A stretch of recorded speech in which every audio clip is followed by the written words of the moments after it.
पूरी ताकत जो है भाजपा ने झोंक दी है विधानसभा चुनावों के अंदर। कल देश के प्रधानमंत्री श्री नरेंद्र मोदी जी जो है एमए स्टेडियम जम्मू में जो है एक बड़ी जनसभा को संबोधित करेंगे, लेकिन उससे ठीक पहले जो है अमित शाह जो है उन्होंने नेशनल कॉन्फ्रेंस और कांग्रेस के गठबंधन पर एक बार फिर हमला बोला है। इस बार उन्होंने जो है गठबंधन को लेकर जो कहा है वो सुनकर आप भी हैरान हो जाएंगे। उन्होंने कहा है कि जम्मू कश्मीर के अंदर विधानसभा चुनाव जो हो रहे हैं उसमें भाजपा की तो विक्ट्री होना तय है और भाजपा के पक्ष में लोग जो है वो मतदान करेंगे ही करेंगे, लेकिन भाजपा की जो इलेक्टोरल विक्ट्री होगी इसे सिर्फ जम्मू कश्मीर नहीं बल्कि पूरा देश जो है वो सेलिब्रेट करेगा, क्योंकि 335A एब्रोगेट होने के बाद ये पहली दफा है जब जम्मू कश्मीर का आम नागरिक जो है परिवारवाद के खिलाफ वोट डालेगा, वो अलगावाद के खिलाफ वोट डालेगा, वो आतंकवाद के खिलाफ वोट डालेगा, वो शांति के पक्ष में वोट डालेगा, वो डेवलपमेंट के पक्ष में वोट डालेगा, वो स्थिरता के पक्ष में वोट डालेगा। उन्होंने कहा कि जम्मू कश्मीर के अंदर सरकार तो भाजपा की ही आएगी और उसकी विक्ट्री जो है जम्मू कश्मीर के साथ साथ पूरे देश के अंदर जो है वो सेलिब्रेट भी की जाएगी। लेकिन उन्होंने ये कहा कि अगर गलती से भी नेशनल कॉन्फ्रेंस और कांग्रेस की सरकार बन जाएगी तो आप सोचिए कि इसका जश्न जो है जम्मू कश्मीर के अंदर ही नहीं बल्कि पाकिस्तान के अंदर जो है वहां भी सेलिब्रेट किया जाएगा। तो ये एक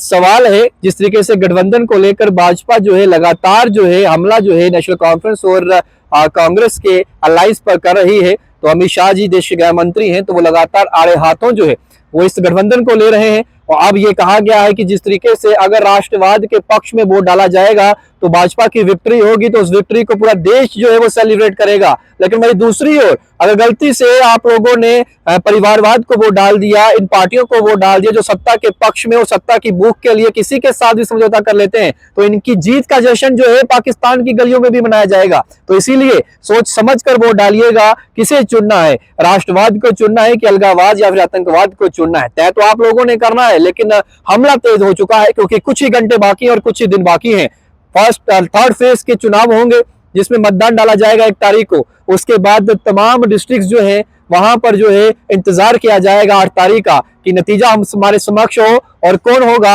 जम्मू कश्मीर का अगला मुख्यमंत्री। और इसी तरीके से जिस तरीके से अमित शाह जी की जो स्टेटमेंट आई है ये वाकई में सवाल चिन्ह खड़ा करती है और जो गठबंधन है उस गठबंधन को लेकर कई सवाल जो है वो खड़े किए जा रहे हैं। भाजपा लगातार आड़े हाथों जो है इस गठबंधन को ले रही है और एक बार फिर से देश के गृह मंत्री ने जब हमला बोला है तो ये कह दिया है कि ताकतें जो विरोधी ताकतें हैं वो पूरा जोर लगा रही है कि जम्मू कश्मीर के अंदर सरकार नेशनल कॉन्फ्रेंस और कांग्रेस किया है ताकि इसकी विक्ट्री उसका जश्न जो है वो पाकिस्तान जो है वो भी सेलिब्रेट कर सके। जिस तरीके से आपने सुना ही होगा कि वहां के रक्षा मंत्री जो है वो ये कह रहे थे कि हम इस अलायंस के साथ जो है वो खड़ा है और एक स्टैंड जो है एक सेम पेज पर है 335A को लेकर, क्योंकि अलायंस भी उसी बुनियाद पर बनाया गया है। तो एक तरफ वहां से इशारा था, इसका समर्थन कर रहा था पाकिस्तान, वही यहां से कोई प्रतिक्रिया नहीं आई थी। लेकिन अब जिस तरीके से गृह मंत्री ने यह कह दिया है कि जम्मू कश्मीर के अंदर अगर भाजपा की विक्ट्री होती है और वोटर हमारे पक्ष में वोट डालता है तो इसका जश्न न सिर्फ जम्मू कश्मीर के अंदर बल्कि पूरे भारतवर्ष के अंदर मनाया जाएगा। वही दूसरी तरफ अगर गलती से भी